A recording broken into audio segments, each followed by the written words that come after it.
फिर अब हम इस चौक के टुकड़ा को यहां पर निकाल लिए। देखिए ये चौक जो है पूरी तरह से चौक का जो पृष्ठ है तो हम निचोड़ कर देखते हैं। इस निचोड़ने के बाद देखिए पानी निकल रहा है। गुड मॉर्निंग बच्चा लोग। तो वो अरे आज हम लोग बात करेंगे सरफेस केमिस्ट्री। आज हम लोग नया चैप्टर स्टार्ट करने जा रहे हैं। ये नया चैप्टर हम लोगों का सरफेस केमिस्ट्री होगा। काफी बढ़िया चैप्टर है बुआरे। और एक बात बता दें बुआरे, ये जो चैप्टर सरफेस केमिस्ट्री है, पृष्ठ रसायन, ये थ्योरेटिकल चैप्टर है। ठीक है, इस चैप्टर को में आप लोगों को ज्यादा मेहनत करने की आवश्यकता नहीं, एकदम सिंपल वे में इसको देखते रहे। ठीक है, डे टू डे लाइफ में हम लोग इस चैप्टर में जितने भी फेनोमेनन का है ना स्टडी करेंगे, जितने है ना वो सारे के सारे हम लोग डे टू डे लाइफ में कहीं ना कहीं यूज करते हैं। ठीक है, हमारे दैनिक जीवन में कहीं ना कहीं यूज हो रहा होता है। तो चलिए हम लोग आज सरफेस केमिस्ट्री पर बात करते हैं और आज ये सरफेस केमिस्ट्री का पहला लेक्चर है। तो वो अगर हम बात करें सरफेस केमिस्ट्री का, आप सबसे पहले ये समझिए कि सरफेस केमिस्ट्री है क्या। देखिए वो एकदम सिंपल सा इंट्रोडक्शन में हमने एकदम सिंपल तरीके से सरफेस केमिस्ट्री को डिफाइन किया है। वो आप देखिए कह रहा है कि surface chemistry is that branch of chemistry which deals with the nature of surface. Surface को वो हम लोग इंटरफेस भी कहते हैं। And the chemical and physical processes occur on the surfaces. यानी कहने का मतलब है कि पृष्ठ रसायन, रासायन विज्ञान की वह शाखा है जिसके अंतर्गत हम पृष्ठ या अंतरा पृष्ठ की प्रकृति और उस पर होने वाले भौतिक एवं रासायनिक अभिक्रियाओं का अध्ययन करते हैं। फिर से बात को ध्यान दीजिएगा। अगर हम इस सरफेस केमिस्ट्री की बात करें बुआरे, तो सरफेस केमिस्ट्री में हम लोग क्या स्टडी करते हैं? ठीक है, नेचर ऑफ द सरफेस। ठीक है, नेचर ऑफ द सरफेस या interface and chemical and physical processes occur on the surfaces. यानी पृष्ठ पर जो भौतिक एवं रासायनिक प्रक्रियाएं होती है, भौतिक एवं रासायनिक अभिक्रियाएं होती है, उनका हम लोग स्टडी करेंगे इस पर्टिकुलर चैप्टर के अंदर। क्लियर है बात? तो वो फिर से एक बार आप डेफिनेशन को देख लीजिए।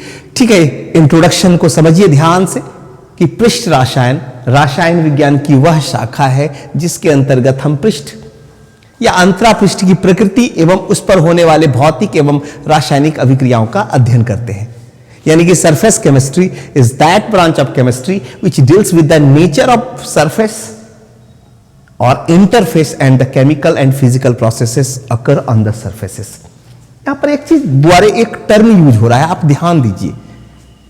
ठीक है, अंतरा पृष्ठ, आप गौर कीजिए। अंतरा पृष्ठ, इंटरफेस। बुआरे अगर हम बात करें इंटरफेस की, तो आप इसको इस तरह से समझिए। देखिए पृष्ठ या अंतरा पृष्ठ दोनों एक ही चीज है। पृष्ठ को अंतरा पृष्ठ भी कहा जाता है। सरफेस बोलिए, इंटरफेस बोलिए, पृष्ठ बोलिए, अंतरा पृष्ठ एक ही चीज है। तो बुआरे अंतरा पृष्ठ को आप ऐसे समझिए कि दो बल्क फेजेस को जो प्लेन अलग कर रहा होता है, ठीक है, वो क्या कहलाता है बुआरे? इंटरफेस या सरफेस कहलाता है। क्या कहलाता है? इंटरफेस या सरफेस कहलाता है। फर्ज कीजिए कि ये मार्कर है, ठीक है, और इस मार्कर पर अगर हम बुआरे इंक डाल दें, बात को समझिए, गौर कीजिएगा। ये मार्कर है बुआरे, ये मार्कर, और इस पर अगर हम इंक लगा दें, बात को समझिए, हम है ना, तो ये एक फेज क्या हुआ बुआरे? ये मार्कर सॉलिड और दूसरा क्या हुआ? ये इंक इसके ऊपर जो लगा वो लिक्विड। तो बुआरे ये दोनों को, ठीक है, ये दोनों फेज को जो प्लेन, ठीक है, जो सतह क्या कर रहा है? अलग कर रहा है, उसको हम लोग क्या कहेंगे बुआरे? इंटरफेस कहेंगे। बात को समझिए बाबूरे कि दो बल्क फेजेस को अलग करने वाले सतह को, प्लेन को हम लोग क्या कहते हैं बुआरे? ठीक है, दो बल्क फेजेस को अलग करने वाली सीमा, या आप कह सकते हैं दो बल्क फेजेस को अलग करने वाली सीमा, या ठीक है, आपका जो प्लेन है वो क्या कहलाएगा बुआरे? इंटरफेस कहलाएगा। तो कौन कौन सा बुआरे? अब एक्चुअली अगर हम बात करें इंटरफेस या सरफेस की, तो बुआरे दो फेजेस के बीच इंटरफेस या सरफेस को बुआरे हाइफन या स्लैश से दर्शाया जाता है। बात को समझिए, दो फेज के बीच इंटरफेस या सरफेस को हम लोग कैसे दर्शाएंगे? हाइफन या स्लैश से। ठीक है, अब देखिए कौन कौन सा इंटरफेस हो सकता है। एक बुआरे सॉलिड लिक्विड इंटरफेस हो सकता है, ऐसे लिखेंगे सॉलिड लिक्विड। बात को समझिए, सॉलिड लिक्विड, या इसको हम लोग इस तरह से भी लिखेंगे सॉलिड लिक्विड। बात को समझिए, ठीक है। और क्या हो सकता है? सॉलिड गैस इंटरफेस हो सकता है, सॉलिड गैस, इसको हम लोग इस तरह से भी लिख सकते हैं सॉलिड गैस। गौर कीजिए। इसके बाद बुआरे लिक्विड गैस इंटरफेस हो सकता है, या इसको हम लोग ऐसे भी लिख सकते हैं लिक्विड गैस। ठीक है, लिक्विड लिक्विड इंटरफेस हो सकता है, लिक्विड लिक्विड इंटरफेस हो सकता है, इसको इस तरह से भी लिख सकते हैं। बात को ध्यान दीजिएगा, ये तो बुआरे solid liquid interface, solid gas interface हो सकता है, लिक्विड गैस इंटरफेस हो सकता है, लिक्विड लिक्विड इंटरफेस हो सकता है। लेकिन और यहां पर बुआरे एक चीज और, सॉलिड सॉलिड भी इंटरफेस हो सकता है, इसको इस तरह से भी लिख सकते हैं। लेकिन बुआरे अगर हम कहें gas gas interface, gas gas interface, तो ये बुआरे पॉसिबल नहीं है। बात को समझिए, अगर हम बात करें गैस गैस इंटरफेस की तो यह संभव नहीं है, गैस गैस इंटरफेस नहीं हो सकता है। तो बोलोगे सर क्या वजह है कि सर सॉलिड लिक्विड इंटरफेस हो सकता है, सॉलिड गैस लिक्विड इंटरफेस हो सकता है, सॉलिड सॉलिड इंटरफेस हो सकता है, लेकिन गैस गैस इंटरफेस नहीं हो सकता है। तो बाबू रे, गैस जो होता है वो कंप्लीटली मिसिबल होता है। तो कंप्लीट मिसिबिलिटी के कारण, यानी ये गैस क्या होते हैं? पूर्णतः मिश्रणीय होते हैं।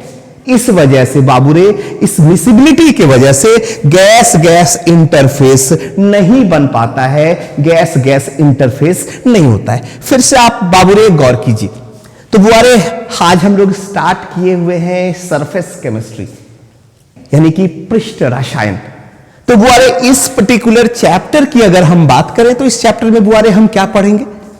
पृष्ठ या अंतरापृष्ठ की प्रकृति और उस पर जो भौतिक एवं रासायनिक प्रक्रिया होता है बुआरे, भौतिक एवं रासायनिक अभिक्रिया जो होता है उसका हम लोग स्टडी करेंगे। एकदम डेफिनेशन में आप देखिए, एकदम सिंपल वे में लिखा हुआ है कि पृष्ठ रसायन रसायन विज्ञान की वह शाखा है जिसके अंतर्गत हम पृष्ठ या अंतरापृष्ठ की प्रकृति एवं उस पर होने वाले भौतिक एवं रासायनिक अभिक्रियाओं का अध्ययन करते हैं। यानी कि surface chemistry is that branch of chemistry which deals with the nature of surface और interface and chemical and physical processes occur on the surface. इसके बाद बुआरे हम लोग बात किए पृष्ठ या अंतरापृष्ठ क्या होता है, यानी कि सरफेस या इंटरफेस क्या होता है। तो हमने क्या बताया बुआरे कि दो बल्क फेजेस को या सिंपली दो फेजेस को अलग करने वाली, ठीक है, जो प्लेन है बुआरे, ठीक है, जो सीमा है, जो प्लेन है, तो उस प्लेन को हम लोग क्या कहेंगे बुआरे? इंटरफेस। और दो फेज के बीच इंटरफेस को हम लोग कैसे दिखाते हैं बुआरे? हाइफन या स्लैश से। देखिए, सॉलिड लिक्विड इंटरफेस, या इसको इस तरह से भी लिख सकते हैं solid gas interface, liquid gas interface. लेकिन बुआरे, गैस गैस इंटरफेस नहीं होता है, इस बात को हमेशा याद रखिए। अगर आपसे पूछा जाए, हो सकता है क्वेश्चन पूछ दे कि बुआरे गैस गैस इंटरफेस क्यों नहीं होता है, तो सिंपल सा बात है कि गैस जो होता है वो कंप्लीटली मिसिबल होता है, गैस जो होता है पूर्णतः मिश्रणीय होता है। तो इस वजह से गैस गैस इंटरफेस बुआरे नहीं बन पाता है। यहां तक तो क्लियर है बुआरे। तो अगर हम बात करें सरफेस केमिस्ट्री की इस पर्टिकुलर चैप्टर की, तो इस चैप्टर में बुआरे हम लोग क्या स्टडी करेंगे? सरफेस पर, पृष्ठ पर होने वाली फेनोमेनन को हम लोग स्टडी करेंगे, पृष्ठ पर जो प्रक्रियाएं होती है। तो पृष्ठ पर क्या क्या प्रक्रिया होती है बुआरे, यानी इस पर्टिकुलर चैप्टर में बुआरे हम जो स्टडी करने जा रहे हैं वो क्या पढ़ेंगे? एडजॉर्प्शन, एडजॉर्प्शन यानी कि अधिशोषण। गौर कीजिएगा, इस चैप्टर में हम लोग क्या पढ़ेंगे बुआरे? अधिशोषण। बताएंगे कि बुआरे की ये एडजॉर्प्शन किस तरह से सरफेस फेनोमेनन है, कैसे ये सरफेस पर होता है, ठीक है। और क्या स्टडी करेंगे बुआरे? कैटालिसिस, कैटालिसिस बोले तो बुआरे उत्प्रेरण, ठीक है। ये भी उत्प्रेरण भी, कैटालिसिस भी एक ऐसी प्रक्रिया है जो सरफेस पर ही होती है बुआरे। इसके बाद हम लोग इस चैप्टर में क्या पढ़ेंगे बुआरे? कोलाइड्स। ये भी सरफेस पर होने वाली प्रक्रिया, ठीक है। इस चैप्टर में हम लोग क्या पढ़ेंगे? जेल्स पढ़ेंगे। और क्या पढ़ेंगे बुआरे? इमल्सन पढ़ेंगे। इमल्सन यानी कि पायस। इसके बाद और क्या बुआरे? अगर आप बात करें कोरोजन की, संक्षारण की, रस्टिंग ऑफ आयरन, आप देखते होंगे कि लोहे के ऊपर क्या होता है, क्या है ना, परत, पपड़ी ऐसा परत चढ़ जाता है, या परत, पपड़ी ऐसा परत क्या होता है, धीरे धीरे अलग होने लगता है, कोरोजन। तो ये भी बुआरे कोरोजन की अगर बात करें, संक्षारण की भी बात करें, जो मेटल में होता है, जिससे मेटल का परत क्या होता है, धीरे धीरे क्षय होने लगता है, नष्ट होने लगता है, ठीक है। ये भी सरफेस पर होने वाली प्रक्रिया है। हम लोग यहां पर इसको भी स्टडी करेंगे, संक्षारण। तो बुआरे आप ये जो देख रहे हैं, एडजॉर्प्शन यानी कि अधिशोषण, कैटालिसिस यानी कि उत्प्रेरण, कोलाइड्स, ठीक है, जेल्स, इमल्सन यानी पायस, कोरोजन यानी संक्षारण, तो ये सारी प्रक्रियाएं जो हैं, ये सारी प्रक्रियाएं सरफेस पर होने वाली प्रक्रियाएं हैं। और इस चैप्टर में हम लोग बाबूरे आगे इन सारी चीजों पर, इन तमाम चीजों पर काफी डिटेल में स्टडी करने जा रहे हैं। काफी मजेदार चैप्टर है बुआरे, बहुत मजा आएगा। आप लोग बने रहिए इस वीडियो लेक्चर में, काफी बढ़िया चैप्टर है बुआरे। तो एक चीज और आपको बताना चाहेंगे, अगर हम इस सरफेस केमिस्ट्री की बात करें बुआरे, तो इस सरफेस केमिस्ट्री को आप 3 भाग में डिवाइड कर सकते हो। और इसका जो सबसे पहला हिस्सा है बुआरे, इसका सबसे, यानी कि इस सरफेस केमिस्ट्री की अगर हम बात करें, तो सरफेस केमिस्ट्री को बुआरे यहां पर आप 3 भाग में डिवाइड करके इसको पढ़ सकते हो।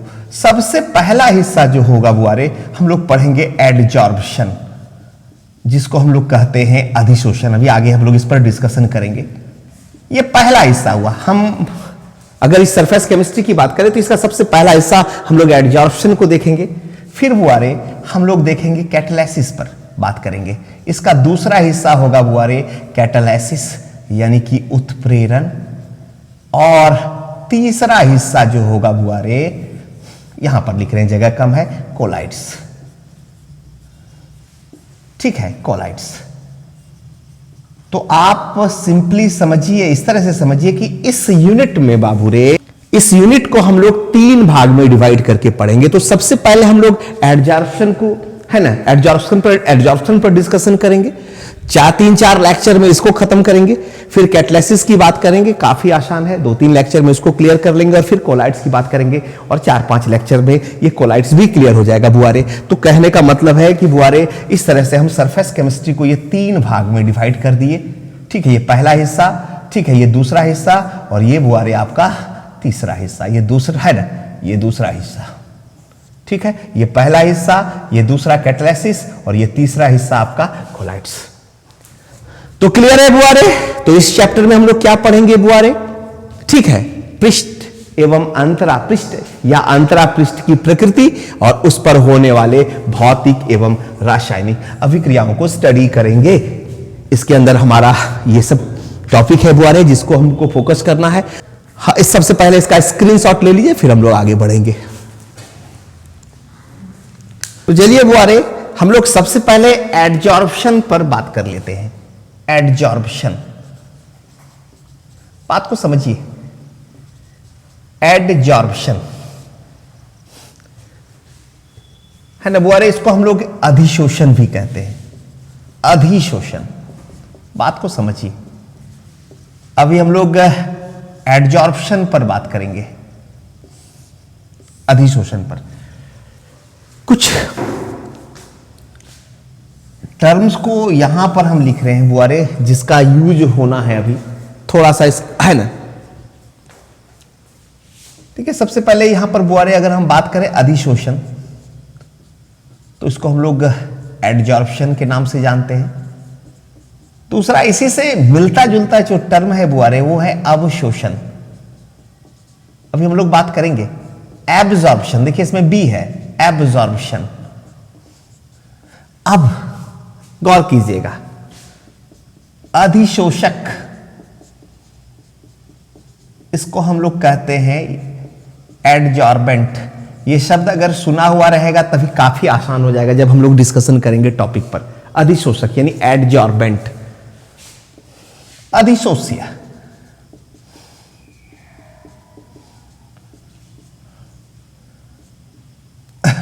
अधिशोष्य, एडजॉर्बेट, ठीक है। इसके बाद बुआरे हम लोग देखेंगे विशोषण, डिसॉर्प्शन।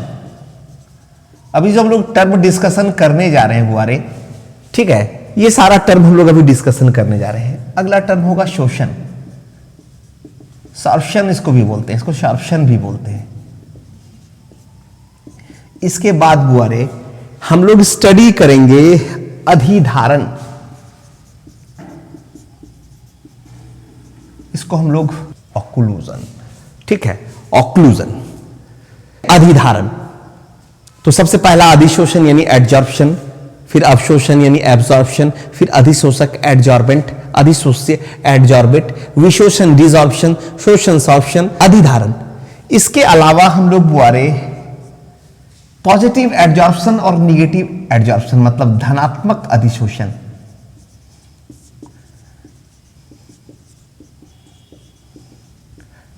ठीक है, यानी कि पॉजिटिव एडजॉर्प्शन,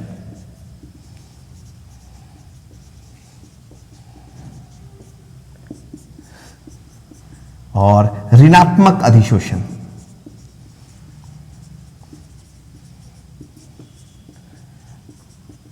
यानी कि निगेटिव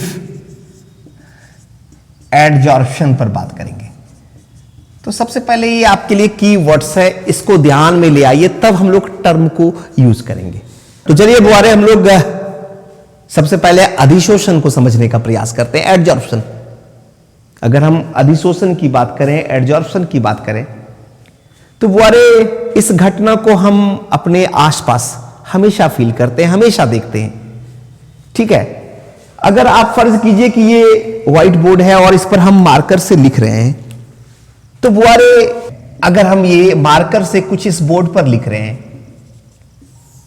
तो बुआरे ये देखिए इंक जो है ये बोर्ड के सरफेस पर आ गया।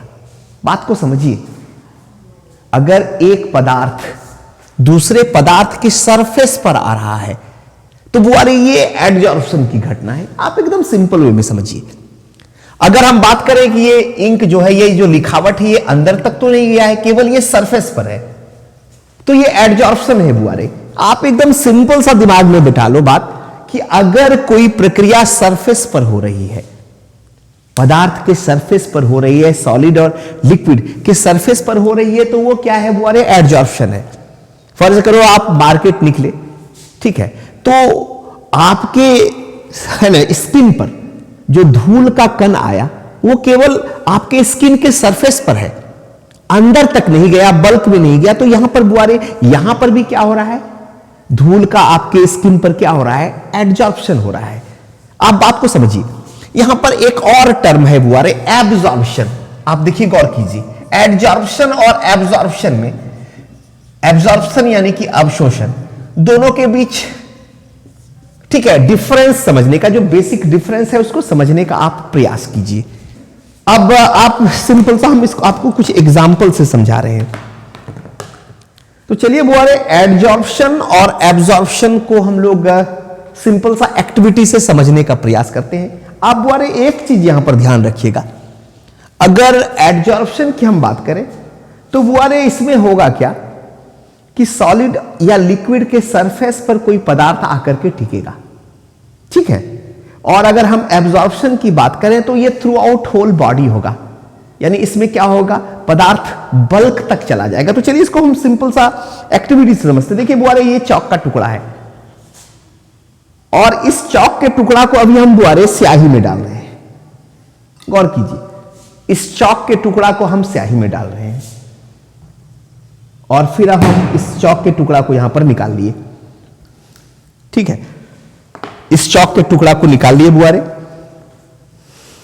अब देखिए, ये चौक जो है पूरी तरह से, चौक का जो पृष्ठ है, सरफेस है, ये पूरी तरह से क्या हो चुका है? नीला हो चुका है, ब्लू हो चुका है। अब देखिए, इस चौक के टुकड़ा को बुआरे हम तोड़ते हैं। ये देखिए चौक पूरी तरह से नीला हो गया है। अब हम इस टुकड़ा को तोड़ते हैं, देखिए इस चौक को तोड़ते हैं तो आप देखिए ये चौक का जो अंदरूनी हिस्सा है, ठीक है, वो सफेद ही है।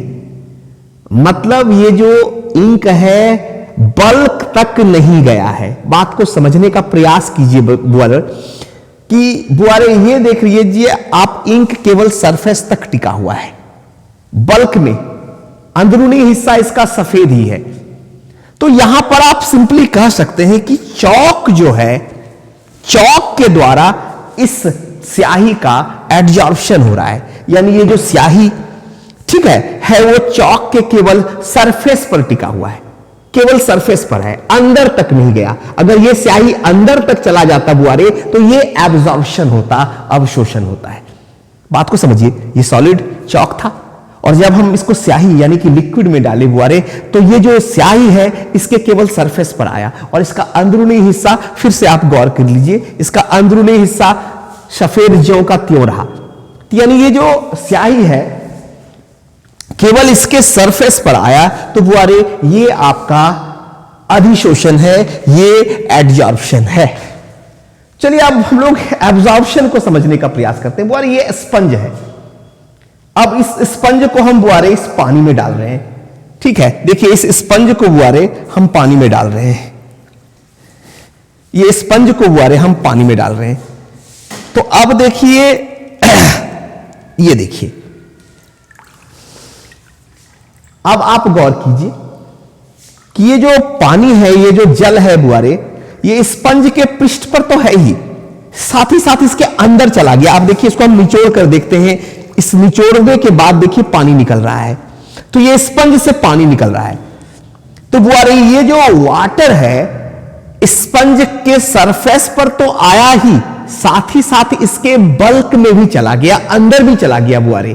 तो बुआरे ये एब्जॉर्प्शन है और ये एडजॉर्प्शन और एब्जॉर्प्शन का बेसिक डिफरेंस है। अगर हम एडजॉर्प्शन की बात करें तो बुआरे ये केवल सरफेस पर होने वाली प्रक्रिया है, इसलिए इसको हम लोग सरफेस फेनोमेनन भी कहते हैं।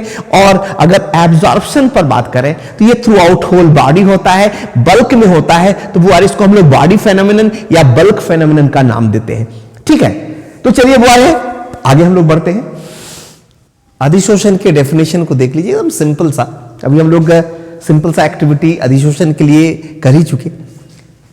तो अगर हम अधिशोषण की बात करें तो क्या है, अधिशोषण ठोस या द्रव के सतह पर किसी पदार्थ के अणुओं को आकर्षित करने या बनाए रखने की घटना है। बात को समझिए, ठोस या द्रव के सतह पर किसी पदार्थ के अणुओं को आकर्षित करने या बनाए रखने की घटना है, ठीक है, जिसके परिणाम स्वरूप क्या होता है, केवल सतह पर अणुओं की उच्च सांद्रता होती है। अभी हम लोग देखें कि चौक का टुकड़ा और स्याही का एग्जाम्पल लेकर के बुआरे, कि स्याही केवल चौक के सरफेस पर था, तो बुआरे अगर इस एडजॉर्प्शन की हम बात करें तो एडजॉर्प्शन केवल सरफेस पर होता है, ठीक है, यानी कि ठीक है सतह पर अणुओं की सांद्रता क्या होती है, एडजॉर्प्शन में उच्च होती है, ठीक है। इंग्लिश में भी डेफिनेशन को लिख दिए बुआरे, बहुत ही सिंपल सा है कि adsorption is the phenomenon of attracting and retaining molecules of a substance on the surface of solid और liquid resulting as a higher concentration of molecules only on the surface।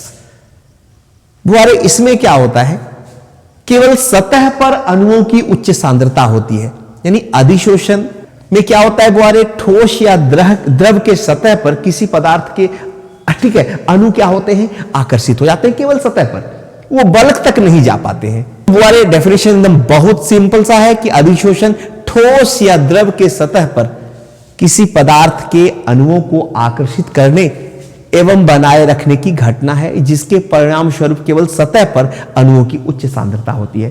बुआरे आप इसको एक सिंपल सा example से समझने का प्रयास कीजिए, या इसको हम लोग इस एडजॉर्प्शन को बुआरे, है ना, हम लोग इस तरह से भी डिफाइन कीजिए। फर्ज कीजिए कि बुआरे ये सॉलिड है, ये सॉलिड है बुआरे, फर्ज कीजिए, और जब सॉलिड, ये सॉलिड लिक्विड या गैस के कांटेक्ट में आता है, लिक्विड या गैस के संपर्क में आता है, तो इस सॉलिड के सरफेस पर बुआरे, ठीक है, ये जो सॉलिड है इसके सरफेस पर लिक्विड या गैस क्या करता है बुआरे, एक्युमुलेट कर जाता है, संचित हो जाता है। गौर कीजिए,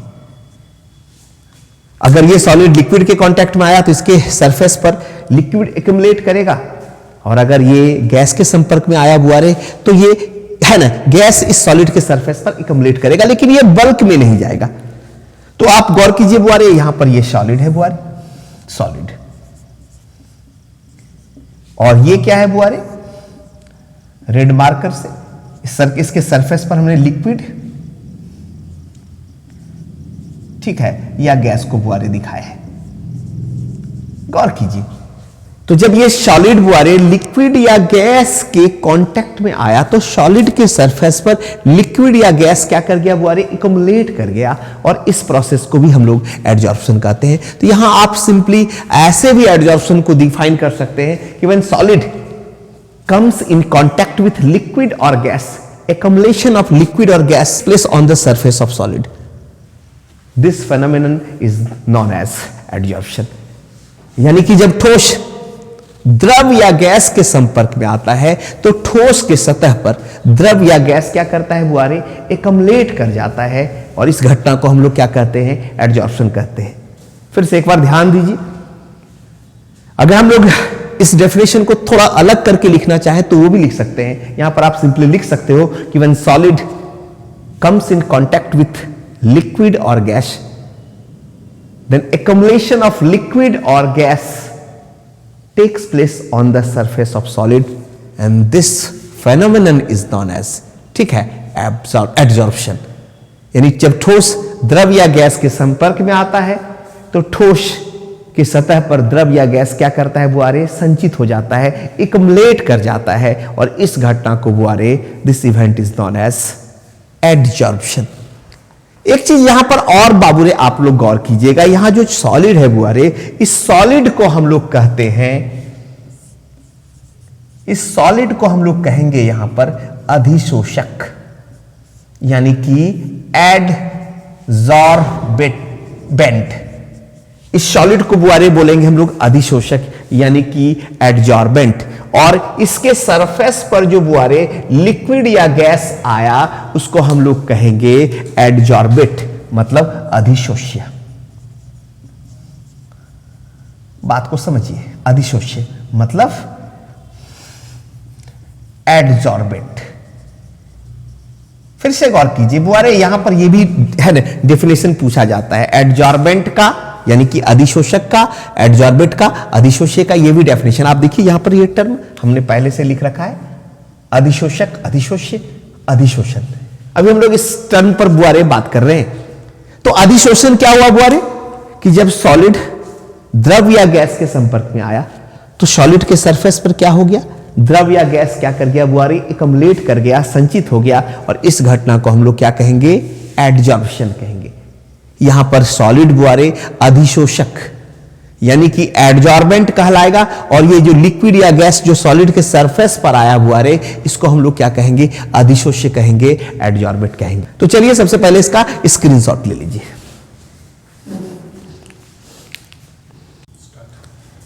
तो चलिए बुआरे, हम उम्मीद करते हैं एडजॉर्प्शन तो आप लोगों को समझ में आ ही गया होगा।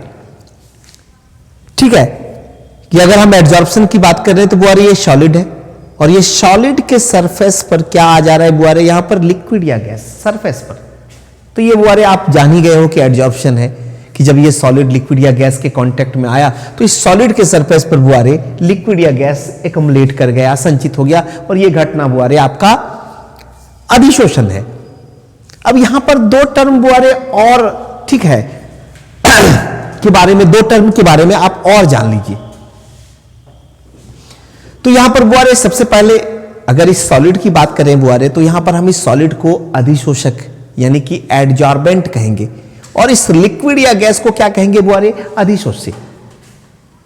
यानी ये जो सॉलिड है जिसके सरफेस पर लिक्विड या गैस जमा हो रहा है, इस सॉलिड को यहां पर हम क्या कहेंगे बुआरे, अधिशोषक यानी कि एडजॉर्बेंट, और ये जो लिक्विड या गैस इस सॉलिड के सरफेस पर आ रहा है इसको हम लोग क्या कहेंगे, अधिशोष्य कहेंगे, एडजॉर्बेंट कहेंगे बुआरे। तो एग्जाम में ये डेफिनेशन भी पूछा जाता है बुआरे, तो हमने बहुत ही सिंपल तरीका से दोनों डेफिनेशन लिख दिया है बुआरे। आप अधिशोषक यानी एडजॉर्बेंट की बात करो अगर आप एडजॉर्बेंट की बात करते हो तो एडजॉर्बेंट क्या है? वह ठोस पदार्थ जिसके सतह पर अधिशोषण होता है। सिंपली ये ठोस पदार्थ है और इसके सतह पर अधिशोषण हो रहा है, तो ये क्या है? अधिशोषक है। यानी the solid substance on the surface of which adsorption occurs is called adsorbent.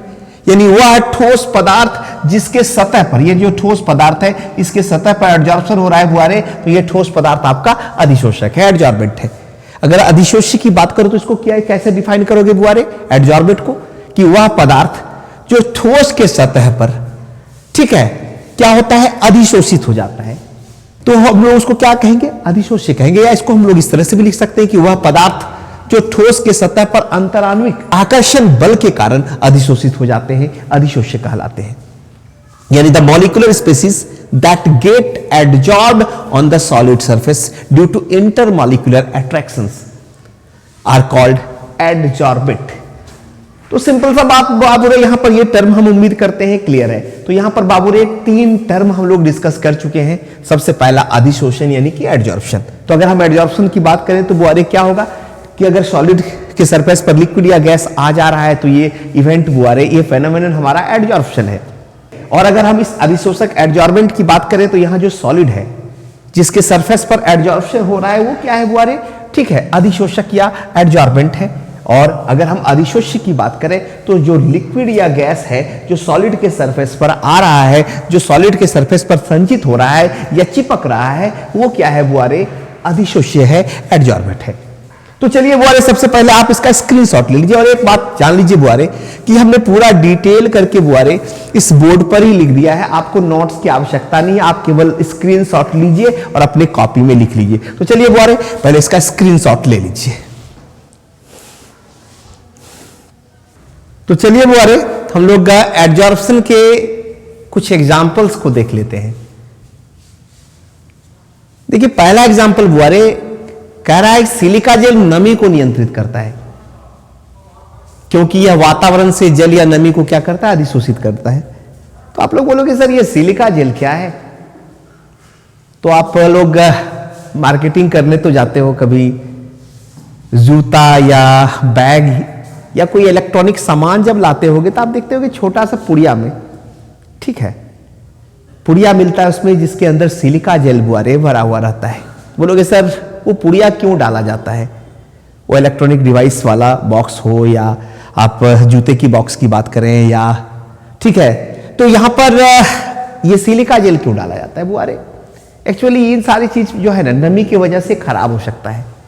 और सिलिका जेल बुआरे बहुत बढ़िया एडजॉर्बेंट है। ये क्या करता है? अपने सरफेस पर आसपास जो सराउंडिंग्स में नमी है बुआरे वो एडजॉर्ब कर लेता है, और जिससे क्या होता है कि आप अगर आपकी जो सामान है वो क्या होता है? नमी की वजह से खराब नहीं होता है। तो बाबू ने बस यही बात लिखा हुआ है कि सिलिका जेल नमी को नियंत्रित करता है। कैसे? ये वातावरण से जल या नमी को क्या करता है बुआरे? अपने सरफेस पर एडजॉर्ब कर लेता है, अधिशोषित कर लेता है। यानी silica gel controls humidity because water molecules from the atmosphere get adsorbed, ठीक है, ऑन इट। दूसरा एग्जाम्पल बुआरे बहुत बढ़िया एग्जाम्पल है, इसको आप ध्यान से देखिए। चारकोल। अगर बुआरे चारकोल की बात करें तो चारकोल क्या है? तो चारकोल बुआरे आप सिंपली समझिए लकड़ी का कोयला, एक तरह से लकड़ी का कोयला।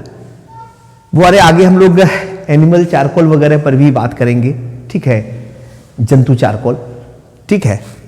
यहां पर ये बुआरे अगर हम सिंपल चारकोल की बात करें तो चारकोल क्या है? लकड़ी का कोयला है। आप कीजिए क्या, एक बंद बर्तन लीजिए, एक क्लोज्ड वैसल लीजिए, ठीक है, और इस क्लोज्ड वैसल में, ठीक है, कुछ गैस जैसे हाइड्रोजन, ऑक्सीजन, नाइट्रोजन या क्लोरीन वगैरह को अगर आप ले लेते हैं और उसके अंदर सिलिका जेल बोलते हैं, चारकोल को अगर हम डाल देते तो हम देखते हैं जो गैस इस क्लोज्ड वेसल के अंदर है बुआरे, वो क्या होता है? उसका दाब क्या हो जाता है? कम हो जाता है। बात को गौर कीजिए। अगर हम एक बंद पात्र में, ठीक है, कुछ गैसों को ले लें, हाइड्रोजन, ऑक्सीजन, नाइट्रोजन, क्लोरीन या कोई और गैस, और उसमें क्या करें बुआरे? हम चारकोल डाल दें, लकड़ी का कोयला डाल दें, तो हम क्या देखते हैं कि गैस का दाब कम हो जाता है। गैस का जो प्रेशर है वो क्या हो जाता है बुआरे, कम हो जाता है। तो बोलोगे सर ये गैस का प्रेशर कम क्यों हो जाता है चारकोल डालने पर? तो सिंपल सा वजह है बुआरे, ये जो चारकोल है, ठीक है, बहुत बढ़िया एडजॉर्बेंट है बुआरे। ये क्या करता है, गैस को अपने सरफेस पर एडजॉर्ब कर लेता है। यानी गैस जो है ये हाइड्रोजन, ऑक्सीजन, नाइट्रोजन या क्लोरीन जो है ये क्या होता है, चारकोल के सरफेस पर आ जाता है। इस वजह से, ठीक है, गैस का दाब क्या हो जाता है बुआरे, उस कंटेनर में, उस बंद बर्तन में क्या हो जाता है, कम हो जाता है। ठीक है, तो यहां पर देखिए एकदम सिंपल से है, सिंपल शब्द में लिखा हुआ है कि जब चारकोल बंद बर्तन में H2O2, N2Cl2 इत्यादि गैसों के संपर्क में आता है तो गैस का दाब कम हो जाता है, क्योंकि गैस चारकोल के पृष्ठ पर अधिशोषित हो जाता है। यानी when charcoal comes in contact with gases like hydrogen, oxygen, nitrogen, chlorine etcetera in a closed vessel, the pressure of gas decreases as the gases get adsorbed. ठीक है, तो ये बाबूरे और भी बहुत सारे एग्जाम्पल्स हैं बुआरे। ठीक है, तो ये है ना कुछ एग्जाम्पल्स, ये आपके लिए काफी जरूरी है, इसको भी आप अपने नोट कॉपी पर लीजिए। ठीक है, तो सबसे पहले बुआरे इसका आप स्क्रीनशॉट ले लीजिए। तो बुआरे आज हम लोग इस लेक्चर में बुआरे अधिशोषण, अधिशोषक, अधिशोष्य, ठीक है, इसके अलावा बुआरे हम लोग पृष्ठ या इंटरफेस, ठीक है, और सरफेस केमिस्ट्री के इंट्रोडक्शन को, ठीक है, बाबू ने डिस्कस कर लिए। अब हमारा जो बुआरे अगला लेक्चर होगा उसमें हम लोग क्या बात करेंगे बुआरे, वैसे तो हम लोग अवशोषण के भी एग्जाम्पल को कर लिए, और अगला लेक्चर में, ठीक है, हम लोगों के लिए काफी एग्जाम है ना आसान हो जाएगा, क्योंकि हम लोगों को अवशोषण को सबसे पहले डिस्कस करना है, और अवशोषण का एग्जाम्पल को हम लोग ऑलरेडी देख लिए, और अवशोषण की प्रक्रिया को भी बुआरे हम लोग समझ लिए कि है ना। इसके बाद हम लोग विशोषण देखेंगे, शोषण देखेंगे। विशोषण यानी डिसॉर्प्शन, शोषण यानी जॉर्प्शन, अधिधारण यानी ऑक्लूजन, और धनात्मक अधिशोषण और ऋणात्मक अधिशोषण यानी पॉजिटिव और निगेटिव एडजॉर्प्शन पर भी हम लोग बात करेंगे। और अगर आपको वीडियो अच्छा लगा हो तो लाइक कीजिए, सब्सक्राइब कीजिए और अपने दोस्तों के साथ शेयर कीजिए, क्योंकि ये जो आप लाइक करते हो ना और सब्सक्राइब करते हो ना, ये ताकत देता है और ज्यादा बेहतर काम करने का।